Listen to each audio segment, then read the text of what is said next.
do about the bodies? Stab them again? I shall give them a burial. You have time for such luxuries? Well, do you? Do you? Do you? Please help me. I'm afraid. Peace now. It is all over. Oh! Oh!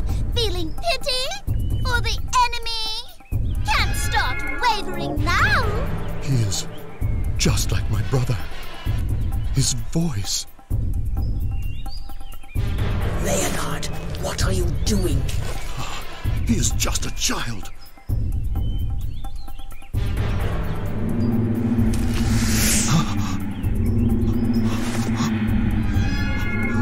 What?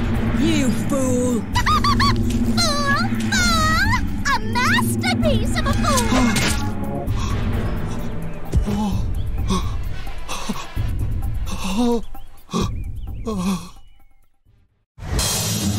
I shall make them regret such a cowardly attack. Let's see, I think we have something over here as well. Yes, saw it. There we go. Yep, got it. That's nice. Oops.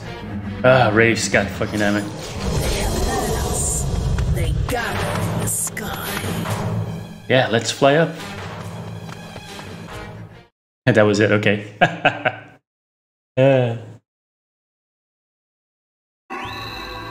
You obtain the weapon Demon Bane. The magic attack is Cole's Feast. It's Cole's Feast? Who knows? Demon's Bane. Explanation. Here are the stats if you want them.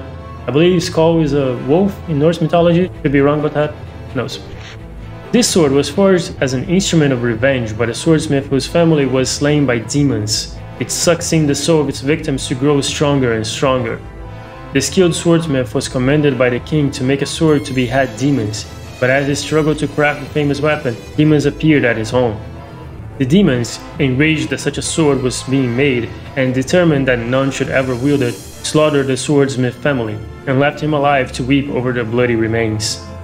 Burning with revenge, the swordsmith left the corpses where they lay and crafted the demon slayer, but the madman who gripped the weapon was little more than a demon himself. Equip? Yeah, sure. Let's take some stuff out. Can take out Power Blade for sure, unequip. I think Fang's Glaive has also outlived its usefulness. Iron Scrap's definitely out. Yeah, that should be enough for now.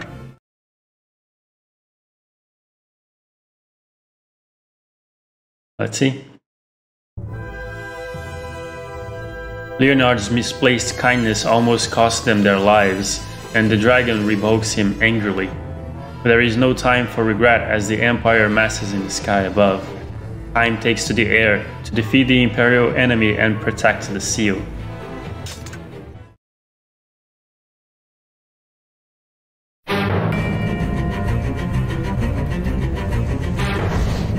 Impertinent jackals, I shall burn you all. You're Fang Dragon. So, the thing about characters and character development is that so they can't be for granted, and Taro and his team, they tend to understand that really well. So the way that he writes is that he will think of an emotional story beat and then try to justify it in the writing. So just like, if this character has to die for the story to progress, they need to have done something interesting prior. So he goes back in time, like back in the timeline of the game, in the chronology of the game, and justifies that by showing the character being either sympathetic or useful or whatever it is. So, and I want you to keep that in mind with Leonard, because Leonard is... He made me the fool. War makes devils of all men. You never learn. I wonder if you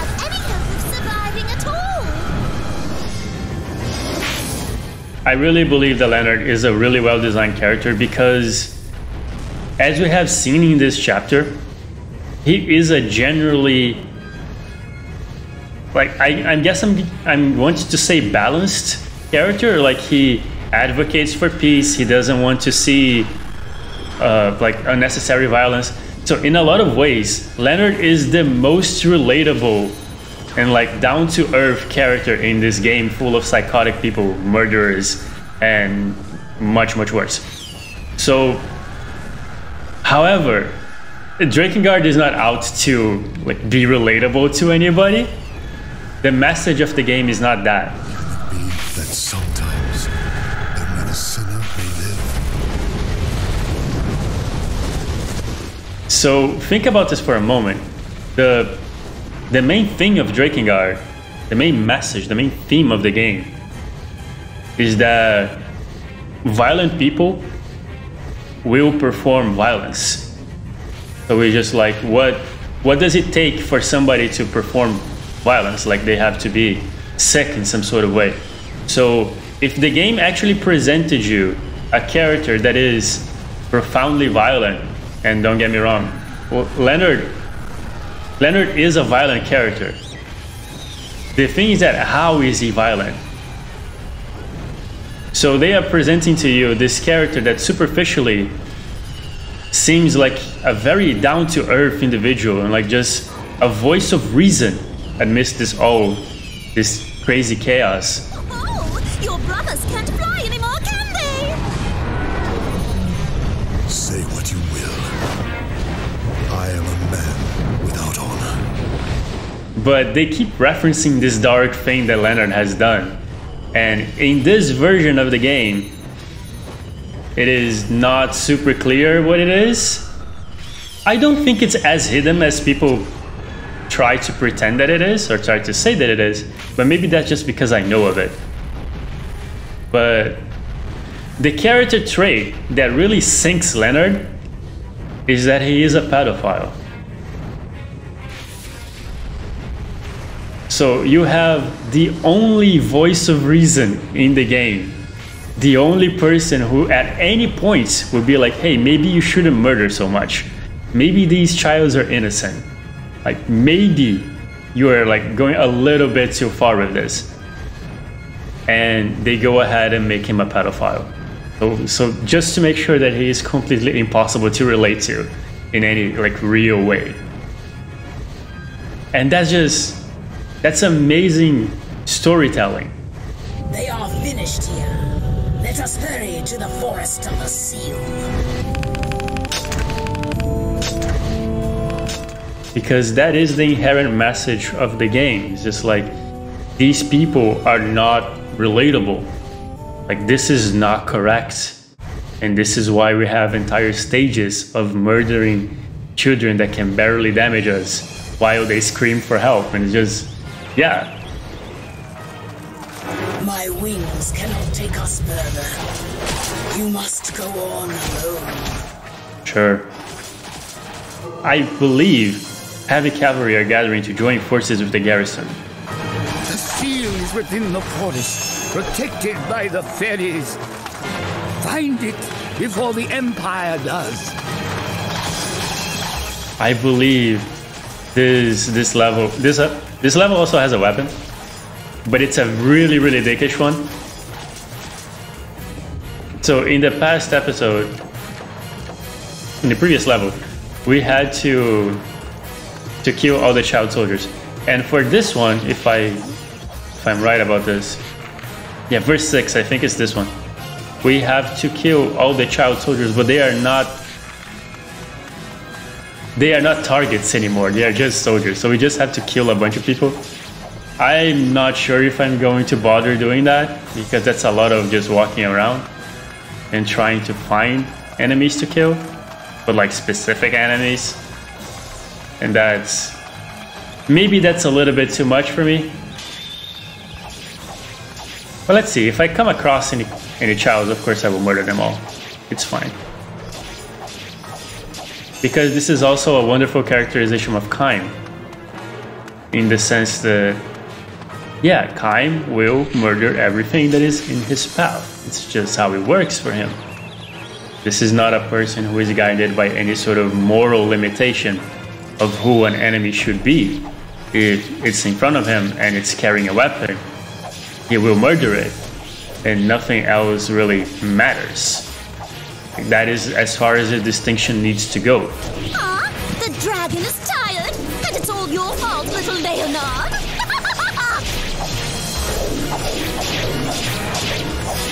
If we think back of the scene where we found Leonard, where he was kneeling down in front of a burning house in the forest, and he mentions that he wasn't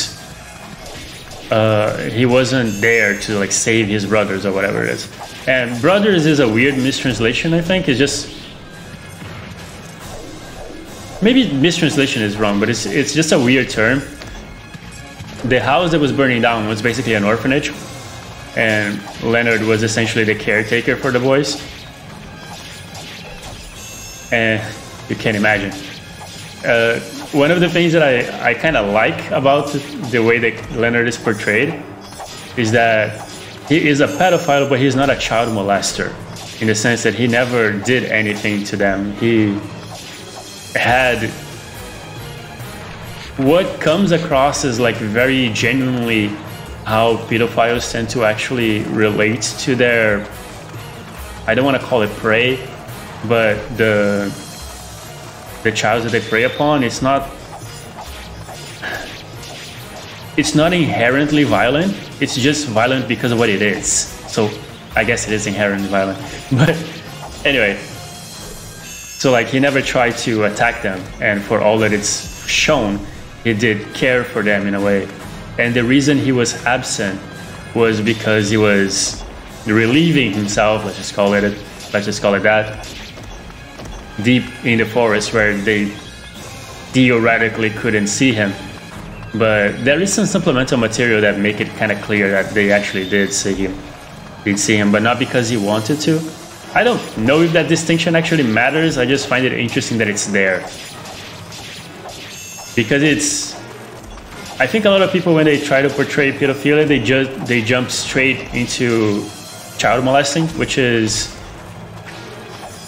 it's a jump that doesn't necessarily need to be made. But yeah, anyway. Just to be very, very clear about this, pedophilia is horrible. I am not defending it at any point. People who have it, let's talk about it in these terms, they should take treatment. Mostly, pedophilia is treated with chemical castration. So you just kill the libido off entirely. Like you just turn that person into an asexual by chemical treatment. And that seems to be the thing that works more reliably. This needless battle is my fault. Please forgive me. Pity your betters is a attitude humans would do well to unlearn. Sure, Drag. I was actually talking about this with a friend recently, my good friend who is a PhD in psychology and in philosophy, and also I don't know what his education is in psychology. I just know that he has some. He specializes in psychoanalysis.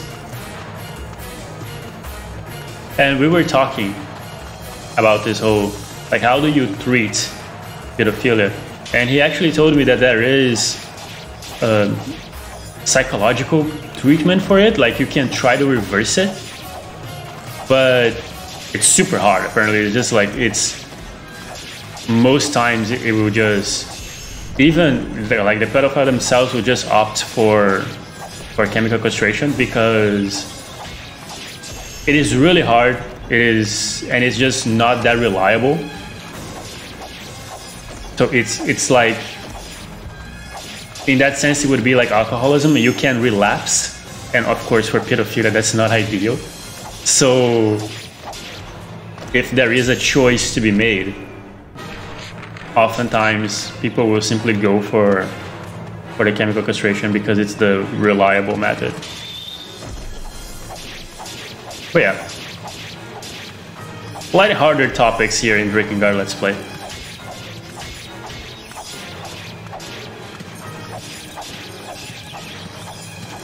This is what we get up to when we decide to play Yoko Taro games. Especially this one. Others are lighter, but Drakengard is really bottom of the barrel darkness. Am I going the correct way? I think I am, yes. Oof.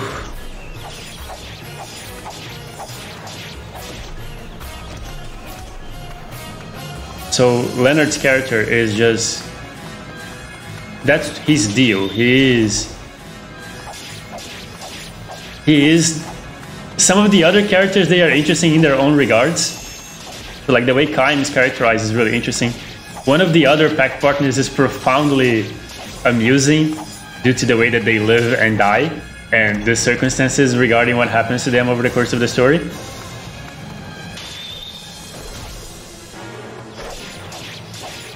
But I really think Leonard is one of the most interesting characters in terms of design, just because of how he is handled. It's just... oh, goddammit.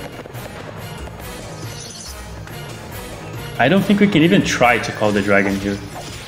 Wow, these people have health, huh? Damn. Oh, I see some ballistae. Not a fan of that.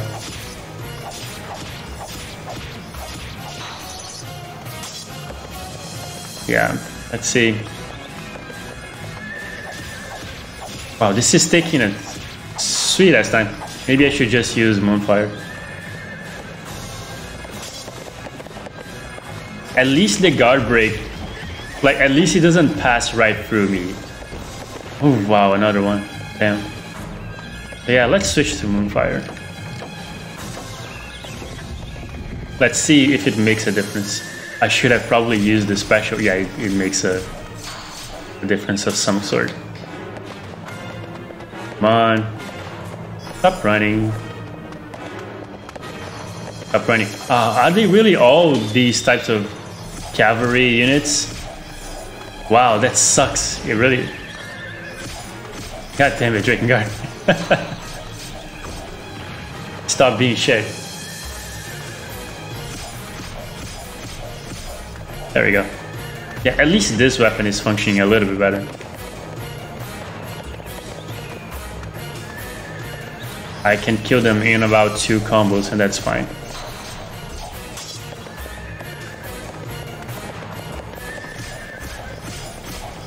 Stuff. Wow, 192 experience. That's quite a bit.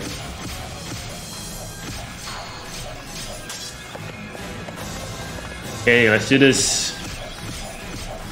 Come on. Stuff. More people at my back? No. So let's just move forward. What's up? What's your deal? God damn it.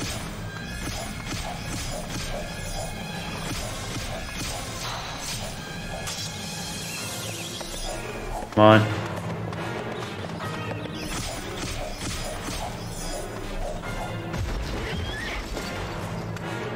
I think it was during this chapter that I was considering the implications of Drakengard as compared to Pathologic and Metal Gear 5.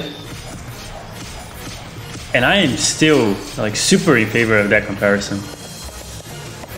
I was thinking about it. I was actually playing some Pathologic last year because I could think of no better game to play in 2020 than Pathologic. And I love how the game leaves this space for you to ponder upon things. And I don't think it's intentional in the truest sense, but I love that it happens. Like regardless of intentional or not, I think this sort of situation where these things are happening in the plot and you have this amount of, I don't know, dead air to ponder upon it, I really like it. where you have like these bunch of enemies that are relatively annoying to kill and take a while, and you just have to persist here. And in that time, you can really think about what is being presented to you and how it is being presented to you. Because another very important thing to think about the situation is how it is being presented, in the sense that how does this actually relate to the story of the overall game? So like, when did this happen? It happens between chapter 2 and chapter 3, obviously. But it's just like, we took a detour on verse 5. And how are we even here? Like, is this real? Is this what actually happened? Does this because this needs to happen for ending D, right? So the game is just in this weird way trying to correct itself. And like, maybe that first time you went around wasn't actually how things happened. Maybe that's not how it went down. Maybe it's a little bit more complex than that. And I love this. I love unreliable narrative in any medium is just the tops. I love it. But unreliable narrative in games is particularly interesting to me, because you are in control of these things. So it's just like, if I don't want to play this game to the point of getting this ending, then the story doesn't happen. However, if I decide to go through with it, it becomes. So it's a layered story in the most interesting sense, in my opinion. So just like how much of the story is true and how much of it you want to know is entirely dependent on you and your willingness to engage with it. And this is brilliant design.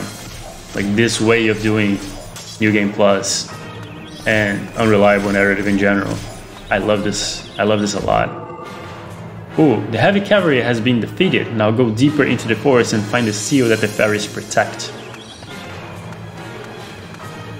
Let's see. Theoretically, now we could go back and try to kill all the child soldiers. Should we do that? You know what? I'm gonna do that.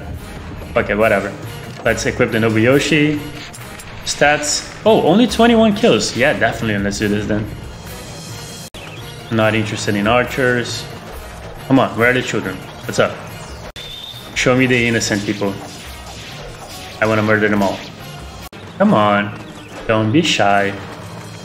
Are they literally hiding? Because that would be amazing gameplay interpretation of story. Now the children are literally hiding away from you. Like, if you want them, you have to hunt them down. Like, this would be story being represented by gameplay in the greatest sense. This is perfect. No, not interested in you guys. Actually, I should be killing people. I forgot about that for a second. Because weapon level ups, those are important. Oh, found one. Found one. Oh, a treasure box has appeared. That one was literally the last one. God fucking damn it. Where is the treasure box? I think it's all the way over there, yes. Wow, what the fuck? They really didn't like that I killed that child. Come on, guys. What did they have to look forward to in this world anyway? Like, look at how bleak this freaking thing is. And this is in the past, so we know what's coming up in the future, so yeah. Oh, there it is.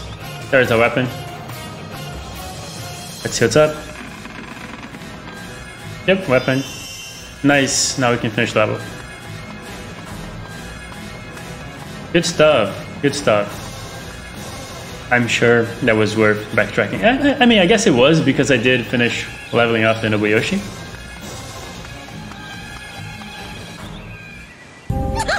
If it were me, I wouldn't go one step further. Silly fools. Sure. Wow, that took 19 minutes. Anyway, it's fine. Oh, I leveled up, nice. I'm not really expecting to level up all that much anymore in this game. It doesn't really matter, we don't really have that many fights left. You obtain the weapon Apostate's Misery. The magic attack is so soft. Nobuyoshi is now level 4, yes, awesome. So Apostate's Misery, let's see. Explanation, here are the stats if you want them. Though this full arm inflicts little damage, its long reach is deadly. Wow, very little damage indeed. Anyway, let's see what's up. There was once a wind spirit who fell in love with a mortal man. Though it was against all the laws of her race, each day she allowed her love and passion to grow. The spirit was condemned to death for her betrayal of her race. The Lord of Spirits sent vassals to carry out the sentence, armed with a bardish enchanted to slay spirits. Sensing that her life was in danger, the spirit made one last visit to the man she loved, then fled through the forests and seas and mountains, pursued all the while by her would-be executioners. Some years later, a healthy young boy was seen playing around the village. This remarkable boy could control the very winds. His father never told him who his mother was. Equip it, yeah, definitely.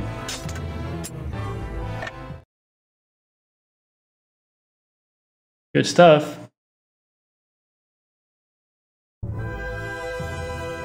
Deep in the forest, they find the king of the fairies. From the mocking king, they learn that Furii and Verdelei may be facing peril in the desert.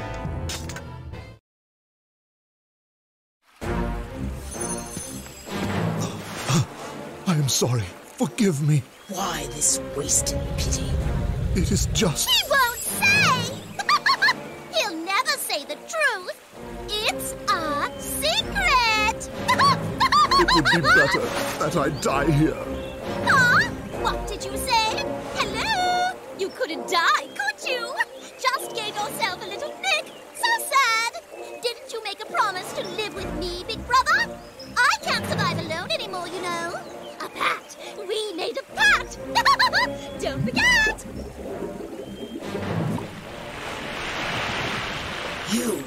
You are... My name is of no concern. I simply ask that you smelly savages leave the forest anon. Oh dear, how rude of me. Still, as a leader, one must say what one must say. the ruler of the fairies. A human carcass cannot restore a tree that has burned. Oh, trees are the bones of the forest. Go threaten someone else. We have no time for you. Oh dear, oh dear! Threats, you say? Such suspicion. Noble dragons think such complicated things. Is there some secret reason why you consort with humans? Or do you play with such lesser beings for fun? Hold your tongue! Dearie, oh dearie, how rude! I struck the mark, huh? The desert is a hot place, and bodies do rot quickly. The desert? What about the desert? Oops! I let it slip. Those idiot priests are lined up and knocked down one by one. Your friends may not be safe. Serves them right. Climb to the desert! You should just let them die. Oh, but I can't say that, can I now?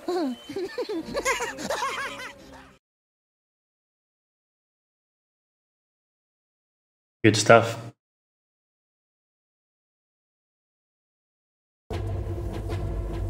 So, now we will be off into chapter 3. I think this is really interesting because the path that we took, the path that we would have taken if I had not recruited Leonard made some sort of sense. Because it's like, we get told that Furii is in danger, we clear the surrounding area because Kaim, and then we go. The path with Leonard is a little bit more weird. I guess not, it's just that Kaim decides to go murder more people and then we go. But in this version of the story, we actually get told that Furii is in danger, and then we go. And it keeps reevaluating ourselves, and this will continue to happen as we tackle Ending D. But for now, that'll be this or this will be that for this episode. In the next one, we will start doing chapter 3 and find another pact partner, the one that I very deliberately avoided. But yeah, thank you so much for watching. I hope you enjoyed it, and I hope to see you in the next one. And until then, take care and bye-bye.